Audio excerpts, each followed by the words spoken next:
Ano nga ba ang sikreto ng bahay na ito? Bakit viral ito? Totoo bang may kinatay dito?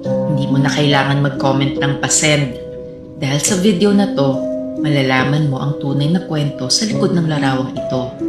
Ako nga pala si Nix ng Book of Bad Ideas. Kung mahilig ka sa twisted stories, follow ka na sa amin. Ayon sa mga sinasabing video, nagsimula ang lahat last year sa Chaong, Quezon. Dito daw matatagpuan ang abandonadong bahay. May magkakabarkada daw na taga-PUP na magbabakasyon sa lugar. 5 sila sa sasakyan at papunta daw sila sa Tali Beach. Yun nga lang, nawala ang mga ito. Kaya nagtanong-tanong sila. Tinuro naman ng mga lokal ang tamang daan. Pero dahil nagmamarunong ang magbabarkadang ito, hindi sila nakinig. May shortcut naman daw kasi ayon kay Google Maps. Ayun na nga, napasok sila sa isang masukal na daan. Nagulat na lang ang magkakaibigan nang bigla silang naflatan. At sakto, sa harapan pa ng abandonadong bahay na ito. Hindi nila alam kung sinadya ba ito o coincidence lang talaga. Paggabi na rin ang mga panahong iyon at malayo pa ang lalakarin nila para makaabot sa beach. Kaya nag-decide ang lahat na pumasok sa nakakatakot na bahay na ito para magpalipas ng gabi. Ang hindi nila alam, may nag-aabang sa kanilang mga nilalang sa loob ng bahay na ito. Pagsapit ng 12:00 ng gabi, nakarinig na si Cyril ng mga kaluskos. Pero sa halip na gisingin ng mga kabarkada niya, nagtago ito sa cabinet at vinidyohan ang mga pangyayari. Dito na makikita sa video na isa-isang kinatay ng mga nilalang na ito ang mga kaibigan niya. Akala mo ay parang mga baboy. Tahimik si Cyril habang kinukuhanan ng video ang buong pangyayari.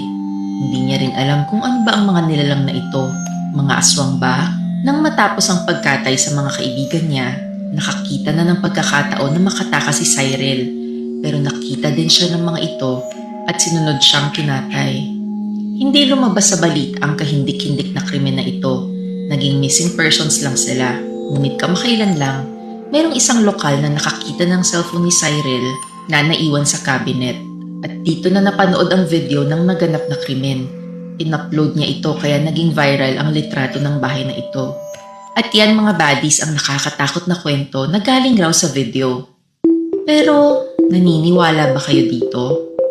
Para hindi na kayo mag-isip, kami na ang nag-research para sa inyo para i-fact check kung totoo nga bang kwento tungkol dito sa litratong ito. At ang totoo, clickbait lang siya. Huwag maniwala sa mga taong nagsasabing ipipm sa inyo ang video. Baka maloko kayo ng mga phishing scam. Ang litrato na ito ay hindi sa Pilipinas, kundi kuha sa isang abandonadong bahay sa Detroit, US. At walang krimen na nangyari dito, sadyang naluma lang talaga ang bahay na ito dahil sa heavy snow at napabayaan na rin. Madalas, ginagamit ang litratong ito para sa mga scary stories, lalo na sa Reddit.